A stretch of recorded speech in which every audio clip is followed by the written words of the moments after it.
ધોરણ 12 કોમર્સના એકાઉન્ટના પેપરમાં 80થી વધુ માર્ક્સ મેળવવાની રામબાણ બૂટી। 2 દિવસ પછી ધોરણ 12 કોમર્સનું એકાઉન્ટનું પેપર છે।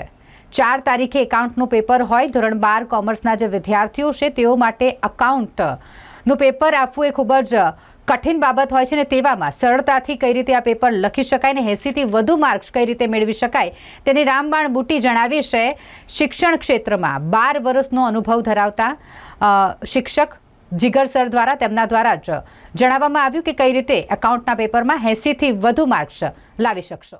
કાળજીમાં એ વસ્તુ ધ્યાનમાં રાખવી જોઈએ કે ન્યૂ એજ્યુકેશન પોલિસી જે 2020માં ગવર્મેન્ટે જે લોન્ચ કરી છે એના પ્રમાણે એક્ઝામ જ્યારથી લેવાઈ રહી છે ત્યારથી પેપર બહુ જ સરળ નીકળી રહ્યા છે, તો એવી કોઈ ડિફિકલ્ટીઝવાળા પોઈન્ટ નહીં આવવાના। હા, ઓબ્વિયસલી તમને બોર્ડ લેવલની એક્ઝામ આપી રહ્યા છો તો 10-15% જેટલું કદાચ ડિફિકલ્ટી પડી શકે, બાકી 80 to 85% પેપર સરળ રહેવાનું છે। જી સાહેબ, આ વખતે વિદ્યાર્થીઓ શું બાબતે ધ્યાન રાખવું પડશે? બાબતમાં સૌથી પહેલાં મોટામાં મોટી તકલીફ બાળકોને એ પડી રહી છે કે પેપર ટાઈમ મેનેજમેન્ટ પૂરું નથી થતું એ લોકોનું પેપર। તો એ પેપર પૂરું કરવા માટે લોકોએ કાળજીમાં એવું રાખવું જોઈએ કે સેક્શન A, B, C અને D જે પહેલાં 4 સેક્શન છે એ બને ત્યાં સુધી 1 કલાક અથવા તો 1 કલાક 10 મિનિટની અંદર પૂર્ણ કરવાનો પ્રયત્ન કરે। તો એના પછી સૌથી મોટો ફાયદો શું થઈએ છે કે E અને F જે 2 સેક્શન છે જેના 24 અને 22 એટલે ટોટલ 46 માર્ક્સનું થાય છે, એના માટે આપણાને પોણા 2 કલાક અથવા તો 2 કલાકની આજુબાજુ આપણાને ટાઈમ મળી શકે છે, તો એને આપણે સારી રીતે હેન્ડલ કરી શકીએ તો એ રીતે તમે બહુ જ બેટર વેથી પેપર પૂરું કરી શકશો। જે આ પેપર છે એને લઈને વિદ્યાર્થીઓમાં ક્યાંક ડર જોવા મળી રહ્યો છે?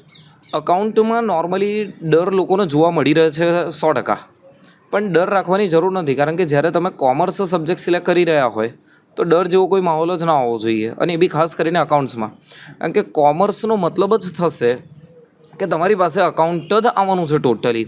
આ અત્યારે નથી, આ તો 11-12 છે, નેક્સ્ટ તમે કોઈ પણ લેવલ પર જશો, ગ્રેજ્યુએશન લેવલ પર જવાનો, પોસ્ટ ગ્રેજ્યુએશન લેવલ પર ડેફિનેટલી ત્યાં અકાઉન્ટ તમને સામે આવવાનું જ છે। તો અકાઉન્ટ સબ્જેક્ટ એવું છે કે જેમાં તમારે ગોખવાની જરૂર નથી, જો એને સમજીને તમે પ્રયત્ન કરશો તો સારામાં સારું પરિણામ તમે મેળવી શકો છો। જે વિદ્યાર્થીઓને શું કહેવા માંગશો? વિદ્યાર્થીઓને આ અકાઉન્ટ વિષયમાં એ બાબત પર ખાસ ધ્યાન રાખવાનું છે કે આપણી પાસે 2 ભાગ છે, વિભાગ 1 અને વિભાગ 2।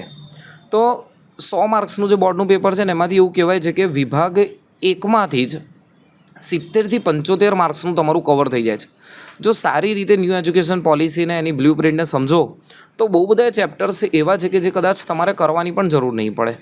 તો તમે વિભાગ 1 એટલું બી જો ખાલી પરફેક્શનથી કરી નાખો તો 70-75 માર્ક્સ તો તમારે એમ જ તમે અચીવ કરી શકશો।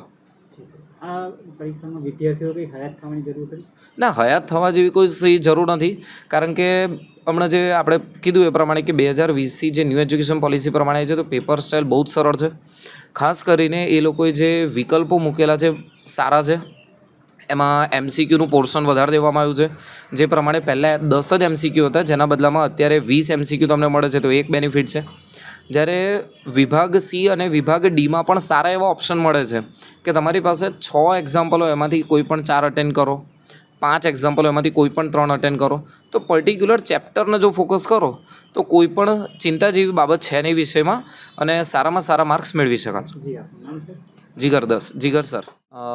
મેઇન વસ્તુ અહીંયા એ પણ છે કે જ્યારે વિભાગ A અને વિભાગ B આપણી પાસે 2 ભાગ આવે છે, તો એમાં પહેલા ભાગમાંથી સૌથી અગત્યની વસ્તુ છે કે તમને જે મેઇન વસ્તુ કહીએ ને તો સેક્શન E આપણો જે 24 માર્ક્સનો હોય છે, તો એને 24માંથી 24 લાવવા કઈ રીતે, તો એના માટે સૌથી ઇમ્પોર્ટન્ટ એ છે કે છે ને ચેપ્ટર નંબર 5 જે પ્રવેશ આવે છે ને એમાંથી ફિક્સ છે કે તમને 2 દાખલા પૂછાવવાના છે, તો એ 2 દાખલાની પ્રિપેરેશન કરી લો। અને બીજો એક દાખલા માટે તમારી પાસે ઓપ્શન એવો છે કે કાં તો નિવૃત્તિનો ગણો કાં તો શેર મૂડીનો ગણી શકો।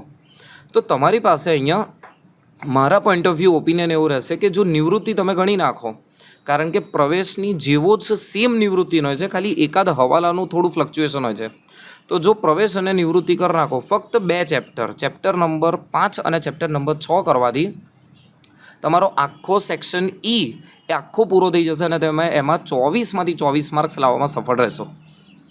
તો આ જે પેપર સ્ટાઇલ છે ને એ પેપર સ્ટાઇલમાં સૌથી મોટો એક આપણને આ ફાયદો છે। પછી જ્યારે બીજા ભાગમાં જઈએ છીએ ને તો બીજા ભાગમાં બહુ બધા ચેપ્ટર્સ એવા છે કે જેના પર તમે ફોકસ કરીને સારા માર્ક્સ લાવી શકો છો। જે રીતે વિભાગ Fની વાત કરીએ ને તો વિભાગ એફમાં આપણાને 2 વાર્ષિક હિસાબ પૂછાય છે. એક ભાગીદારીનો વાર્ષિક હિસાબ પૂછાય છે જે ભાગ 1માંથી હોય છે, અને બીજા આવે છે કંપનીના વાર્ષિક હિસાબ. કંપનીના વાર્ષિક હિસાબમાં બહુ બધા લોકો એક ભૂલ કરી રહ્યા હોય છે કે એમાં જેટલા નામ તમને આપેલા છે, જેટલા મથાળા આપેલા છે ને એટલા મથાળા જ લખી રહ્યા છે. એકચ્યુઅલી આપણો નિયમ એવો છે કે જેટલા તમારી પાસે પૂરેપૂરું જે ફોર્મેટ છે ને ફોર્મેટ લખવાનું છે. જો એમાં તમારી પાસે કોઈ ખૂટતી વિગત ન આપેલી હોય તો એની સામે ડેશ અથવા તો 0 કરીને જવા દો. તો એ દ્વારા તમે 11 માર્ક્સનો દાખલો પણ સરળતાથી પૂરો કરી શકશો.